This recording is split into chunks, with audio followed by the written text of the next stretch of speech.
For 5 years I played a game of chess against a god, and he lost, but I did not win. I will never forget him, the man in the bronze, suede jacket, sitting on a gray wedge in St. John's Square at midnight, revealed by the murky glow of a Victorian lamppost.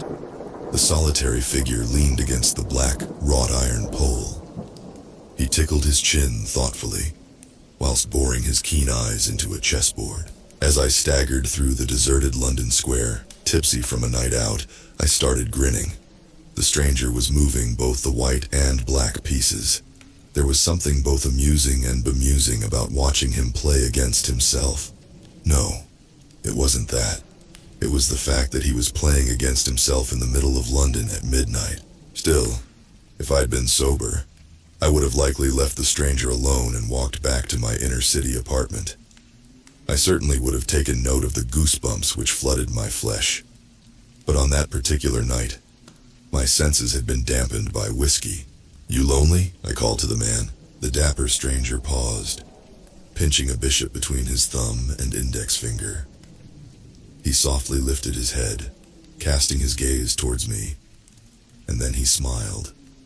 Smiled in a way that was neither warm nor cold. It was mimicry, a learned expression, devoid of intent. "You've had a filling night, Declan," the stranger responded. The night was still, but a sudden breeze tickled my neck, chilling my core, and the yellow hue of the Seoul streetlight seemed to darken. "How do you know my name?" I slurred. The man nodded silently at my checkered shirt, before returning his attention to the game he was playing. When I looked down, I released a sigh of relief. There on my sweaty, unironed shirt was a white sticker, a name tag with my name scrawled barely legibly on the front. I remembered that my friends and I had started the night at a speed dating event, a humorous idea that ended in rejection and sparked the decision to spend the rest of the night drowning our heartache. "Oh, right," I laughed. "So, are you winning?" He smiled. "Very witty." "I try," I smugly replied. And then I sat at the other side of the board, swaying drunkenly as I studied the board. The man should have been frustrated by my intrusion, and that may well have been so. But he did not show any sign of exasperation. He simply examined me with analytical eyes. "You played chess," the stranger said. "Yes," I nodded. "It wasn't a question," the man replied with a serrated edge. "Ah," I said. "Behind your blitzed eyes I see a glimmer of understanding." He continued. "I always recognize a fellow player." I shrugged. "I joined the chess club at university. It's a fun game." "If you say so," the strange man replied. "Okay, do you want to play against me?" I asked. The man shook his head, refusing to peel his sharp eyes away from my face as he moved a chess piece. I frowned. "Why not?" "You're not in a fit state," he answered. I snorted, placing an index finger on my nose and lifting a leg. "I swear I've not had too much to drink, officer." "Look, I'll do a dance." "I wasn't talking about liquor," the man whispered. "But you're not a child. I won't stop you. Do you really want to play?" "I do," I nodded, rubbing my hands. "You think that," he said, resetting the board. "But we shouldn't tempt fate, Declan." "What's your name?" I asked. "Cato," he replied. "Feel free to start." "Are you sure you want me to be white?" I asked. "It'll give me an advantage." "I'm sure," Cato said. "All right. Have you got a timer?" I hiccuped. The man shook his head. "No, I wasn't rushing you, Declan. I like a long game. Don't you?" I shrugged. Cato smiled. "Let's say we each have 365 days per turn." I laughed hysterically. "Untimed chess? Sure. I like a casual game." "No, 1 year. That's the time limit per turn," the man insisted. If I hadn't been so tipsy, I might have noted the sincerity of his tone, but I saw Cato as a typical British man, loaded to the brim with deadpan humor, offering unwavering politeness towards an inebriated fool. "Okay, Cato," I hiccuped again. "A timed game. I don't play on using a year per turn, though. I've got work in the morning." I opened with the move that most chess players make when playing as white. Pawn to e4. Control the center of the board, my drunken brain told me. Cato responded with a pawn to e5, which I had expected, and I moved my knight to f3. "Steady, Declan," the man warned. "You have so much time. Is this a race to you?" I raised an eyebrow. "Huh? We're in the opening stages. What is there to consider? There's no harm in contemplation, the man replied. Why squander opportunities? You might miss something. I shrugged. I don't know, man. I want to go home before sunrise. Cato nodded, and he replied with a pawn to d6. Though he seemed to be handing the center of the board on a platter, he was still playing defensively. I inhaled and carefully inspected his position. I remembered an old chess friend telling me that one should expect defeat when approaching a stranger with a chessboard. But liquor fueled my hubris. I moved a pawn to d4, preparing to sacrifice my first piece. Cato sighed. Oh, Declan. He responded with a bishop to g4, which surprised me. Again, if I'd been sober, then I'd have known that he wouldn't accept such an obvious bait. And I faced my first predicament. If I were to move my knight to safety, I'd lose my queen. I knew which piece I'd rather lose, so I moved my pawn to e5, taking Cato's pawn. And the man shook his head, replying in the obvious way. He moved his bishop to f3, taking my knight. That didn't faze me. I was about to take his bishop. In my eyes, that was a strong trade. I seized the crown of my queen between my fingers and prepared to drag her across the board. But Cato's hand shot forwards at an inhuman pace. Horror filled my mind as his deceptively strong fingers snatched my wrist, paralyzing me before I made my move. Let's take a break, Declan, the man said. I grinned. Do you resign already, Cato? He shook his head. No, but we should take a second to heal. It's already late, pal, I said. I don't want to be playing for hours. I just want to... Declan! A voice shouted. I twisted my head and saw two figures stumbling into the square. Maddie and Franklin, my two closest friends. Fellow drunkards in arms from that evening's pub crawl. Where the heck did you go, Deck? Franklin asked, laughing. Home, I answered. I hate to tell you this, but you didn't make it. Maddie snorted. You said you were going for a leak, Franklin said. How did you end up here? I realized I had said that. In my intoxicated stupor, however, I'd somehow forgotten that and ended up wandering off. I pointed at the chessboard, found a guy, started a game of chess. Maddie and Franklin both put their hands on their knees and started wheezing uncontrollably. This is why, Declan. Maddie spluttered, wiping tears from his eyes. This type of antic is why we didn't get lucky at speed dating. Let's get you home, Franklin said, wandering over to me. But I'm playing chess, I insisted. You should listen to your friends, Cato warned. I will be here tomorrow, and every night after that. I'm always here from the midpoint of the night. So I win? I smirked as Franklin hoisted me up. Cato shook his head. I'm not resigning, Declan. I'll see you tomorrow, or any other day within the next year. You need time to think about your next move. Whatever, I snorted, believing that would be the last time I'd ever see the man. Come on, Franklin sighed, leading me over to Maddie. Let's get you two home. Franklin had always been the level-headed member of the trio, the sturdy beam that balanced us. The three of us had been friends since childhood. Maddie and I turned to Franklin whenever we needed help, guidance, insight. Even on such a boisterous night, the man remained calm and discerning. The savior who rescued me from the strange man in St. John's Square. If only he'd arrived before I agreed to play that game. Which way? Is my house, guys? Maddie mumbled as we reached a junction. That way, I confidently said, pointing right. Franklin sighed, grabbing my arm and pointing it to the left. Right, I meant that way, I slurred. Maddie laughed. Hey Franklin, I love you, man. Yeah, I sometimes love you guys too, Franklin replied, rolling his eyes. I'm just trying to get you both home in one piece, so, let's... I love you, Franklin, I added. Are you parrots or something? He laughed. I drunkenly wrapped my arm around Franklin's shoulder. Seriously, man. That guy might have sold my kidneys on the black market by now if you hadn't stepped into the fray, Maddie giggled. He looked really sad to see you go, Dick. You've pulled.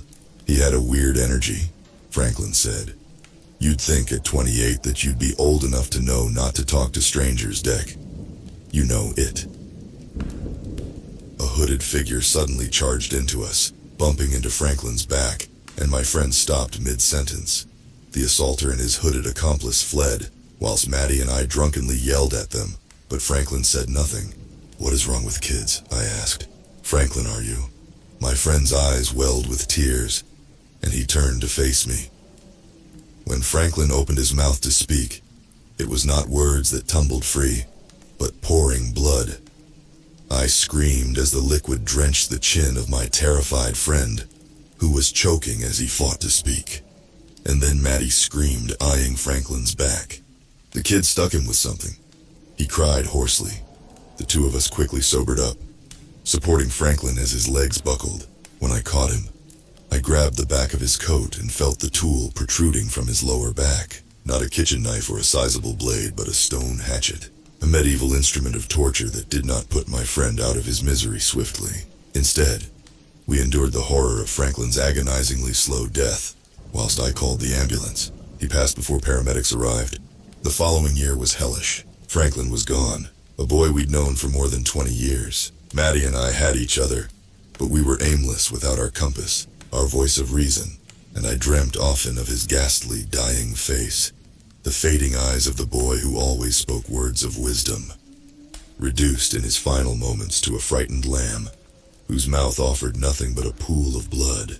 And towards the end of the year, tragedy struck again. My mother developed lung cancer.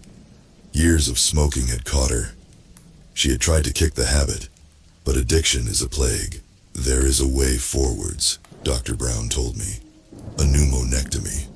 That would involve removing your mother's cancerous lung.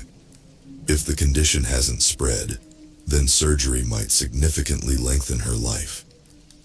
Brilliant, so why don't we do that, I asked. Dr. Brown sighed. Your mother doesn't want surgery, Declan. I've tried to convince her.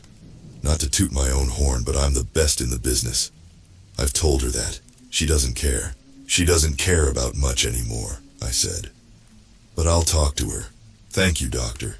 You've been amazing over the past few weeks. And so have you, Dr. Brown said, patting my back as we walked to Mum's room. She's lucky to have you.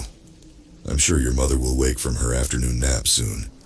You should sit with her for a little while. And I did. Sat for so long that I shed every drop of water from my tear ducts. She's getting worse, the man said. I jolted as a wave of air washed across my neck, and when I twisted around, my jaw dropped. In the doorway to the hospital room, the man with the suede jacket stood, a briefcase hugging his side. What are? Get out of my room, I ordered. Don't you remember me? Cato asked. Yes, I snapped. That was months ago. Are you following me? No, he answered. I was just wondering whether you were planning on making your move. What? I gasped. As you might be able to see, I'm a little preoccupied. Doesn't matter, Cato replied. You may ignore the game, but it continues. It cannot be stopped until it ends. Leave before I call security, I warned. I won't ask again. I'm sorry for your loss. The man nodded, turning to leave. Loss? I barked tearfully. My mother isn't dead, she's just sick.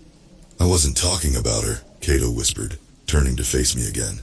And his eyes were suddenly clear. Clearer than they had been on that first night. Finally visible to my sober gaze. Eyes without color or humanity. Eyes without any physicality, if such a thing makes sense. Dread lit my own eyes like a set of high beams. What do you mean? I whispered fearfully. You know what I mean. Cato smiled. I'm sorry about your friend, Declan. The overhead light burst, leaving only the side lamp to illuminate that cramped hospital room. I didn't have the courage to be furious at the man for his insensitive comments. I was too frightened of his aura. Cato didn't know Franklin. He didn't know me. But his comments suggested otherwise. Who was he? She doesn't have long, the stranger continued. But you want to fix her, don't you? My eyes filled with tears, and I spoke. Shared my soul with the man for some reason that I didn't quite understand. Dr. Brown told me that a surgery would prolong her life. I croaked. Cancer has taken her left lung. And what's the real issue, Declan? Cato pressed. Mum doesn't want the treatment. She hasn't wanted to live for a long time. No, she hasn't, the man whispered. But we always have options, Declan. The man finally crossed the threshold, entering Mum's room, and I didn't protest. I wasn't worried about her waking to see a strange man in the room. I had the awful feeling that things would always go as the stranger had planned. Cato opened the briefcase, and it revealed a chessboard with the pieces of our game from 10 months earlier. He placed the board neatly on the coffee table and sat opposite me. I stared blankly at the pieces.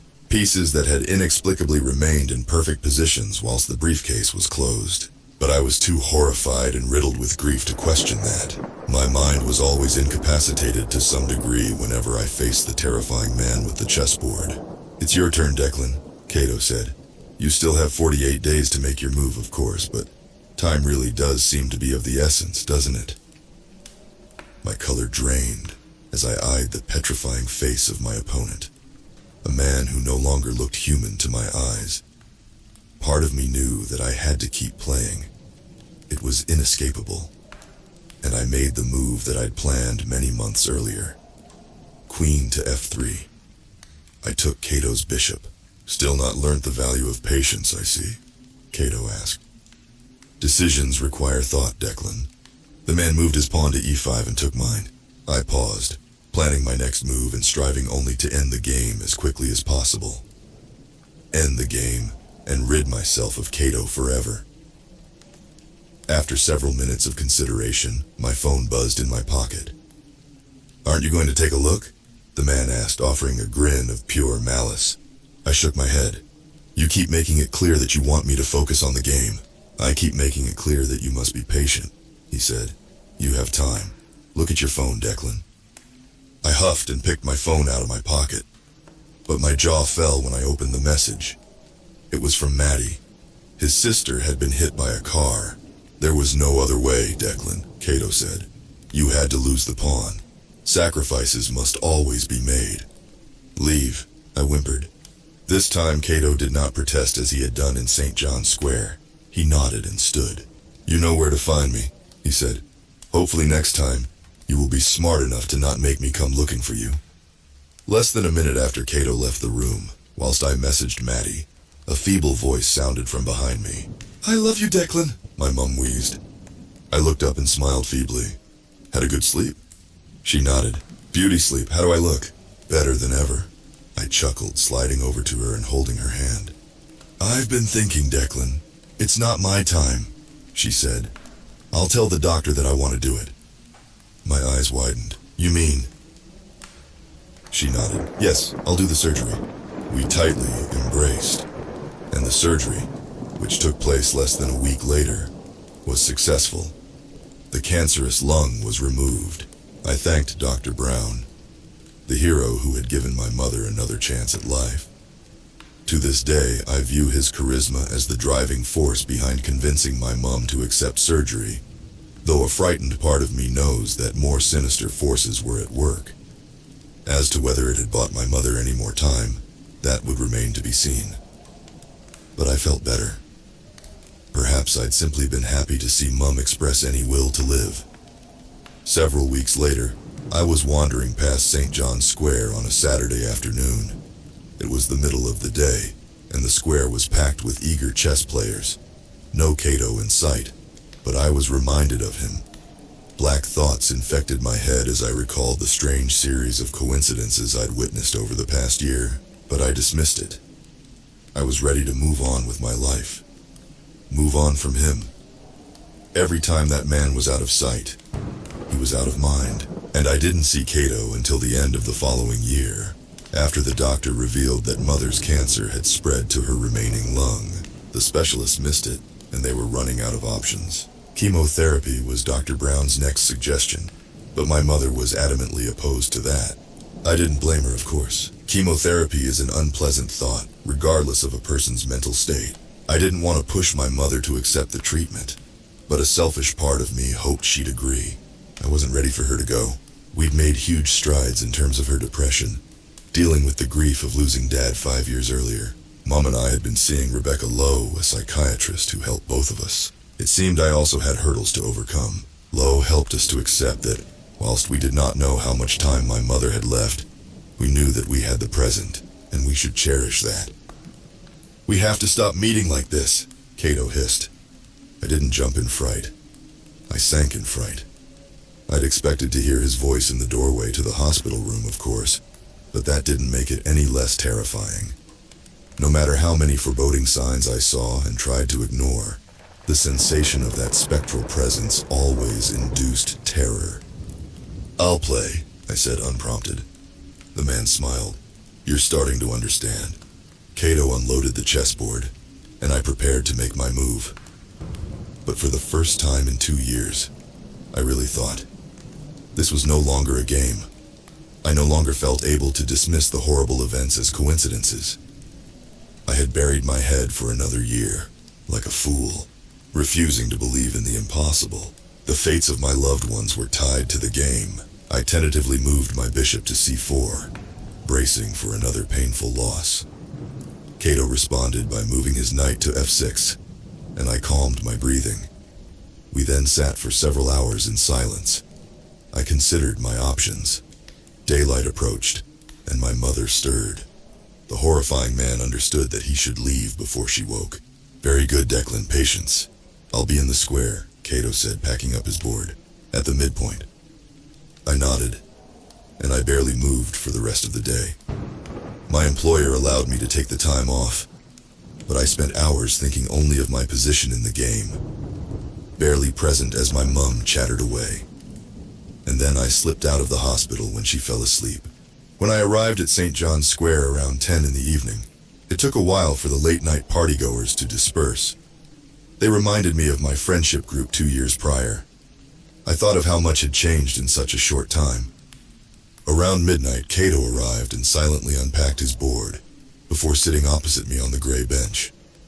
I immediately moved my queen to b3. "Interesting," the man said. "Make your move," I snarled.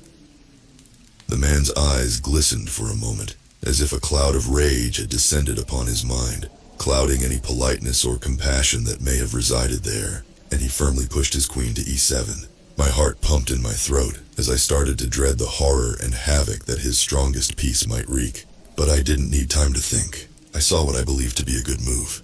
I pushed my knight to c3, and Cato replied with a pawn to c6, biding his time. The sickness in my body eased, but the fearful flutter in my chest persisted.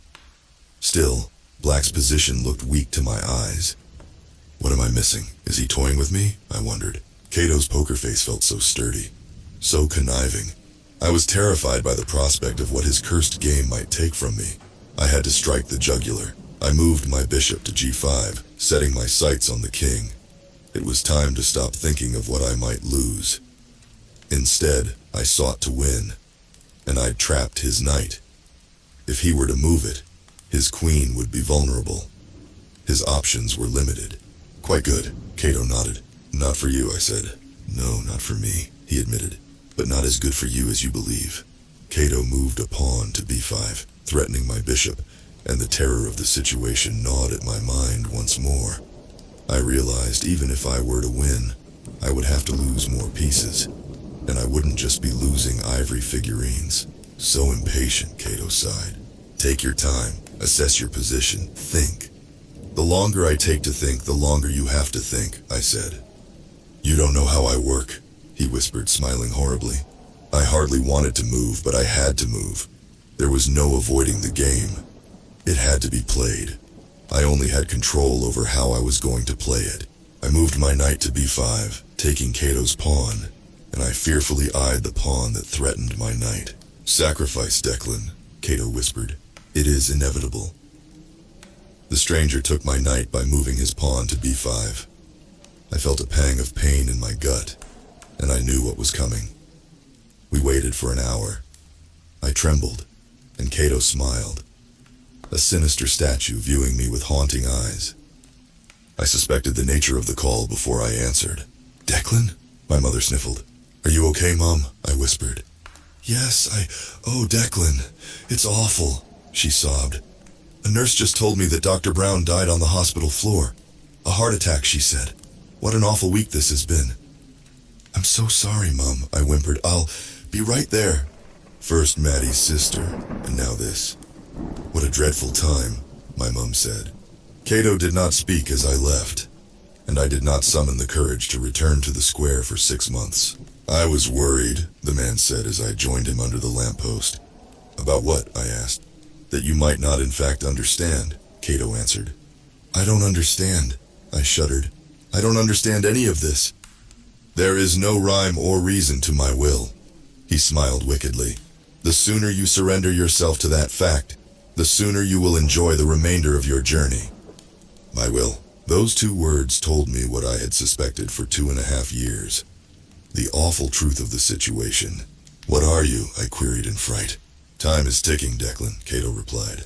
I quickly moved my bishop to b5, taking the man's threatening pawn, and the godlike horror responded by moving his knight to d7. At that point, far later than I had planned, I finally castled. I had a suspicion that I was my king. I had to protect him. Cato, on the other hand, could not castle in his position, but he did the closest thing. He moved his rook to d8. His king was well defended at all sides, and I realized that winning would require an excruciating journey. Sacrifice, a pathway had formed in my mind. I just wasn't ready to take it. If I stop playing, I started. What happens? Cato raised an eyebrow. You run out of time. Yes, I nodded. In a year. But what would happen? Would my loved ones die anyway, those near and dear to me? Or would I die instead, sparing them? Cato smiled. You haven't learnt, have you? You still hope to cheat fate. Just tell me, I shouted. In response, the lights of London disappeared. I choked in terror, my voice abandoning me as I was left in a soundless state of stillness. And the man eyed me with that ever-terrible smile. The game does not stop until it ends, he said. You've said that before. What does it mean? I cried. Win, lose, or draw, Cato whispered. Those are the only options. What happens if I resign? I asked. Do I die? Yes, the man answered, the first blunt answer he had given. Think, Declan, he continued, before I had the opportunity to end the game. What happens to an army without its king? Well, that is for the opposing side to decide, and I'm not sure that I would let a single piece survive. There are no shortcuts in this game. Hand shaking, realizing that sacrificing myself would achieve nothing, I made the only move I saw. The only move that I hoped would open a passage to victory. I slid my rook to d7, taking Cato's knight, and the man responded as I had expected by moving his rook to d7. Taking mine, I whimpered in fear, not knowing what horror awaited me. Take the knight off, Cato whispered. He packed up and then he walked into the blackness. As the lights of London resurrected, no sign of the man remained. I did not receive immediate news, but that only led to a steadily growing sense of dread.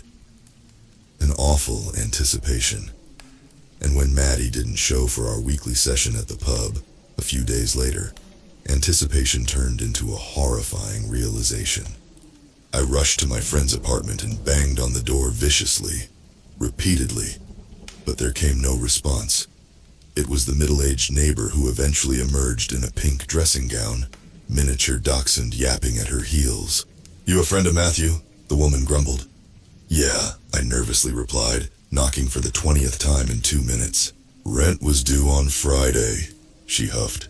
It's Monday. He isn't answering his phone or opening the door. I'm tempted to go inside. Tears started to sting my eyes, and I found myself saying something I really didn't want to say. Get the keys, I said. The woman's eyes widened. Well, I'm the landlady, but it's not really appropriate. Please, I said, something's happened to him. We need to get inside.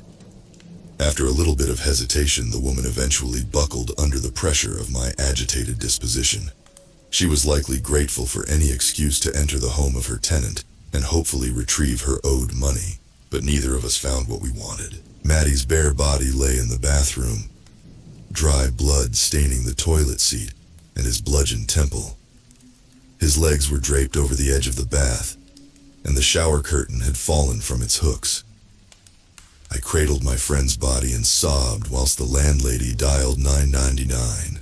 The official investigation produced an uncontested explanation. It was an accident. Matthew slipped and fell. It happens, I was coldly told. It happened far too often to the ones I loved.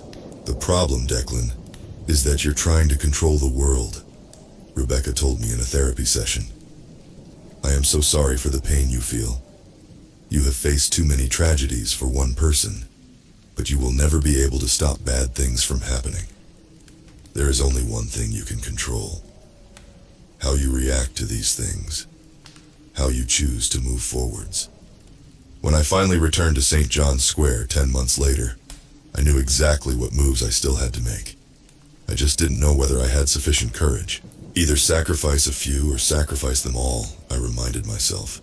There is no other way. I moved my remaining rook to d1. Cato slipped his queen to e6, and I took a deep breath as I moved my bishop to d7. The dreaded d7, a square that seemed to be the source of such horror. "Is this becoming easy for you, Declan?" the man asked, chuckling. "Sacrificing pieces for the greater good?" "Make your move," I tearfully demanded. Cato smiled, moving his knight to d7 and taking my bishop. "I'll spare you the terrifying wait." I didn't take time to recover. I sat and waited for the revelation. 6 hours later, after the sun had risen and people had filled St. John's Square, Mum called. "I don't know how to say this," she bawled. "What is happening, Declan? These past few years have been... Oh, it's just awful. A patient became violent and Rebecca Lowe passed away earlier this morning, Declan." I was silent for a minute or so whilst my mum calmed down. "Are you okay?" she eventually asked, weeping softly. "I'll be over soon, Mum," I whispered. "I just have to finish something." "What, Declan?" I hung up the phone before she finished her sentence. "Always in a rush," Cato tutted. "You are a monster," I said, "and I hope you rot in hell." "There is no heaven or hell for the wind," he said. "I am the natural passage of things, and I pray you have learnt to stop fighting me. I'm hoping you've seen..." "I've seen it," I hissed, breaking into tears. I saw a way of putting a cap on the nightmare. All I had to do was move my queen to b8. It would be check, and if Cato were to take my queen, I would move my rook to d8. It would be checkmate. If he were to take my queen, "You have escaped fate for years," the man said. "It is time." "I won't do it," I replied. I got up and fled into the crowd, hearing Cato's booming voice atop the raucous early morning commuters. "You can't run forever," he laughed horribly. "No, but I could run for a while, and that was what I did. I devoted my time and love to the one person I had left, Mum. I drained the clock down to the last few days, spent a year by her side. "I'm in so much pain," she whimpered. I love you, Mum," I sobbed. "I love you too," my mother replied, grabbing my hand. "I'm sorry these past few years have been so awful." "It's okay," I cried. "I just don't want to lose you too." "We've known this day was coming for years," she croaked, coughing. "I can delay it a little longer," I whispered. "I've seen him in the doorway," Mum whispered frightfully. "Death, not with a black cloak and a scepter, but a brown jacket and a case. That thing has been waiting for me, waiting a long time. I wonder whether you've been holding on too tightly, Declan." My heart plummeted, and my mum smiled. "Don't cry," she continued. "You're allowed to let go, Dec. And I say this for you, not me. I'm ready to see whatever lies beyond this world, though that may be nothing at all. I don't want to see you living in pain any longer. Will you do it? Will you finally say goodbye?" I lowered my head and we sobbed together. It took a long while for me to nod. "Goodbye, Mum," I bawled. "I love you." When I arrived at St. John's Square, around 2 in the morning, the man was patiently awaiting my arrival. He did not quip, did not smile, did not even look at me. His eyes were fixed upon the board, the game that was panning out as he had always planned. Some part of my terrified soul understood that. I seated myself and stared at my queen.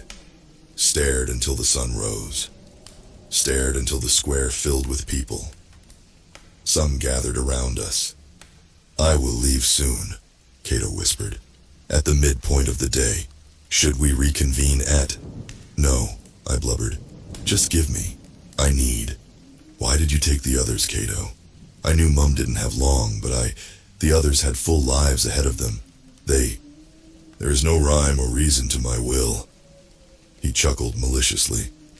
before repeating what I'd said many times. Make the move, Declan.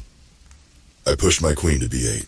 Check, I croaked. An onlooker started to chatter excitably with his friend, seeing what I'd seen, but he was unaware of the situation's ghastly gravity, unaware of the petrifying consequence which approached. And Cato made, of course, the only move he could make in that situation. Knight to b8. He took my queen, tears trickling down my cheeks, much to the alarm of the onlookers. I shakily waddled my rook across the board, placing it on d8. Checkmate, I wailed. The onlookers offered a round of applause, and Cato extended a hand. Congratulations, Declan, he said, still smiling malevolently. Live your life well. Do not fight it. It takes what it wants. The man laughed erratically as he stood up, and the onlookers became increasingly concerned as I sobbed profusely. The mysterious stranger disappeared into the crowd, but I still fear that he may return. He may wait for me to rebuild my life before suggesting another game of chess. And he was right. What would I be able to do in such a situation? There is no stopping a game with Cato, not until it ends. Wow, what an absolutely chilling story. Thanks to the author of the story, Mr. Dominic Eagle, and check out author other work link in description. The slow descent into despair as Declan loses his loved ones one by one, all tied to the moves in that inescapable game of chess against the sinister Cato. I don't know about you, but I found Cato to be such an unnerving cosmic force of malice and inevitability. The way he toyed with Declan, making him sacrifice pieces that represented real people in his life, it really got under my skin. And that ending, even though Declan appeared to win the game, Cato's parting warning that he may return one day to start another round just leaves you with this feeling of existential dread. Like no matter what you do, true escape from that entity's grasp may never be possible. Let me know your thoughts on this deeply unsettling tale down in the comments. Did any aspects of the story particularly unsettle or disturb you? Do you think Cato will make good on his threat and force Declan into another game down the line? What did you make of the themes, like the inevitability of sacrifice and fate's implacable march? I'm really interested to hear your perspectives. While you're down there, please give this video a thumbs up if you enjoyed the story, and consider subscribing if you're into creepypasta, horror stories, and exploring the darker side of the internet alongside me. I've got plenty more chilling content coming your way very soon. Thanks for listening, and I'll see you next time.